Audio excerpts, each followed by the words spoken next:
Assalamualaikum warahmatullahi wabarakatuh. Nama saya Rina Rahayu, NIM 541. Di sini saya akan menjelaskan tentang surat berharga. Yang pertama ada pengertian.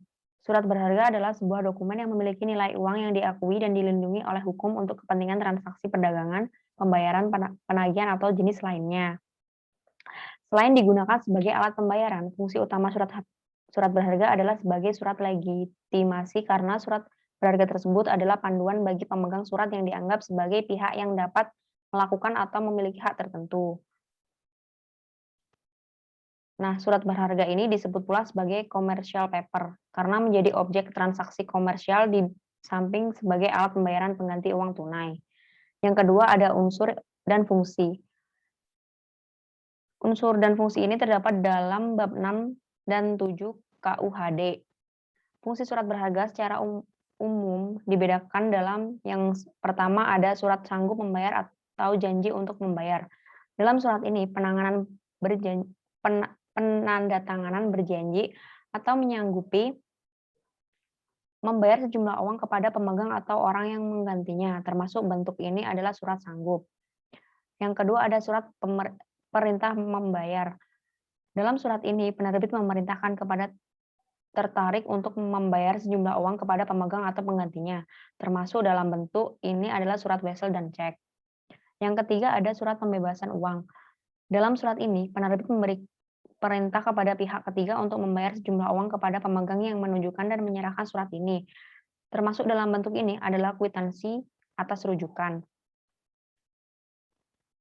Selanjutnya, fungsi dari surat berharga itu sendiri dapat dikelompokkan menjadi 3. Yang pertama, berfungsi sebagai alat pembayaran. Contohnya itu seperti cek, biljet giro, dan wesel bayar atau sebagai alat ukur. Yang kedua, sebagai alat pemindahan hak tagih karena dapat diperjualbelikan. Yang ketiga, sebagai surat legitimasi atau surat bukti hak tagih. Yang selanjutnya ada teori-teori surat berharga. Dalam teori ini terdapat 4 teori yang membahas surat berharga.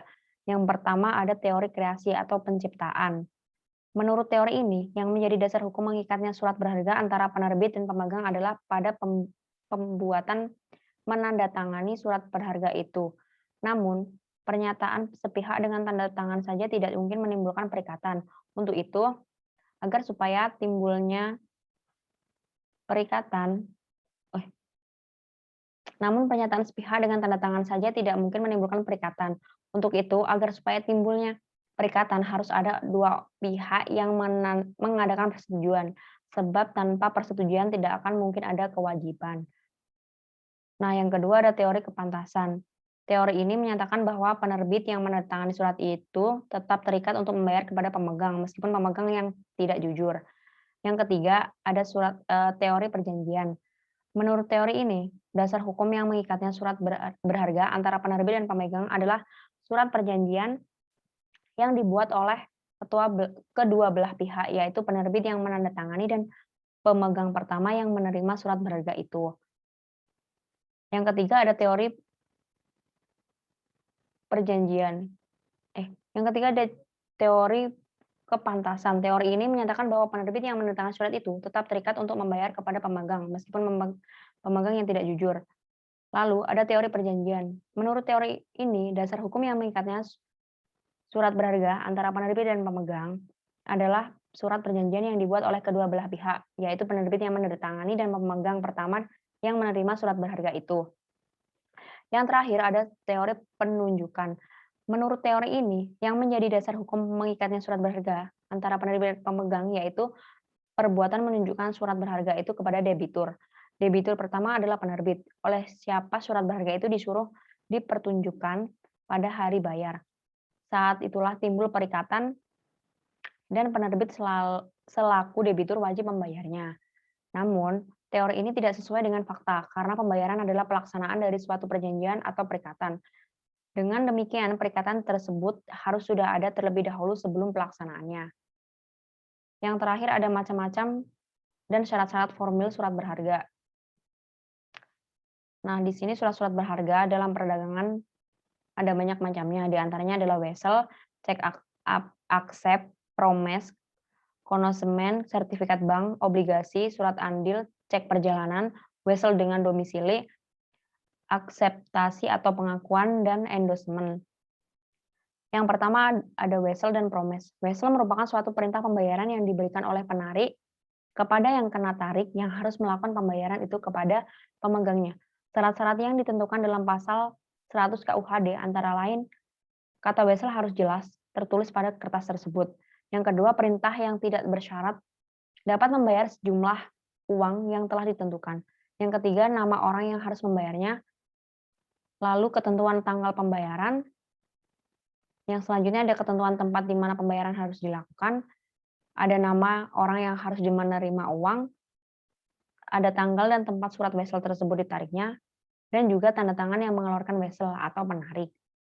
Nah, yang kedua ada cek. Cek adalah surat yang berharga yang mempunyai sifat sebagai alat membayar. Nah, di sini syarat-syarat yang harus dipenuhi oleh pembuat cek terdapat dalam pasal 187 KUHD, yaitu nama cek harus jelas tertulis. Yang kedua, harus ada perintah membayar suatu jumlah uang tertentu. Yang ketiga, harus disebutkan nama badan hukum atau bank yang harus membayar. Yang keempat, harus ditetapkan tempat dan tanggal pembayaran dan tempat pengeluarannya. Dan juga harus ada tanda tangan atau ditandatangani oleh yang mengeluarkan cek tersebut. Jika salah satu syarat tidak terpenuhi, maka surat berharga ini tidak merupakan cek yang sah. Cek itu dapat dikeluarkan secara atas nama, atas tunjuk atau perintah, dan atas bawah. Yang ketiga ada promes atau accept. Tipe promes berisikan ketentuan-ketentuan sebagai berikut. Yang pertama, keterangan tertunjuk yang menyebutkan kesanggupan untuk menanggung pembayaran promes kepada tertujuk. Yang kedua, kesanggupan yang tidak bersyarat untuk membayar sejumlah uang.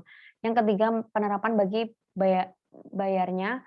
Selanjutnya, penerapan tetap di mana pembayaran harus dilakukan. Ada nama orang yang kepadanya yang ditunjuk. Lalu tanggal dan tempat surat kesanggupan itu ditandatangani.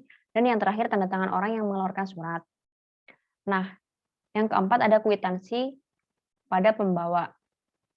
Pembawa surat ini mengandung perintah kepada pihak ketiga untuk membayarkan sejumlah uang tertentu yang tertulis pada kwitansi tersebut. Persyaratan yang harus dipenuhi kwitansi pada pembawa adalah yang pertama, harus ada tanda tangan pembuatnya. Yang kedua, harus dinyatakan pengakuan bahwa telah menerima sejumlah uang. Yang ketiga, harus disebutkan nama yang kena tarik. Yang keempat, harus dinyatakan penanggalan hari pengeluaran surat kwitansi pada pembawa. Sekian presentasi dari saya. Mohon maaf jika ada kekurangannya. Wassalamualaikum warahmatullahi wabarakatuh.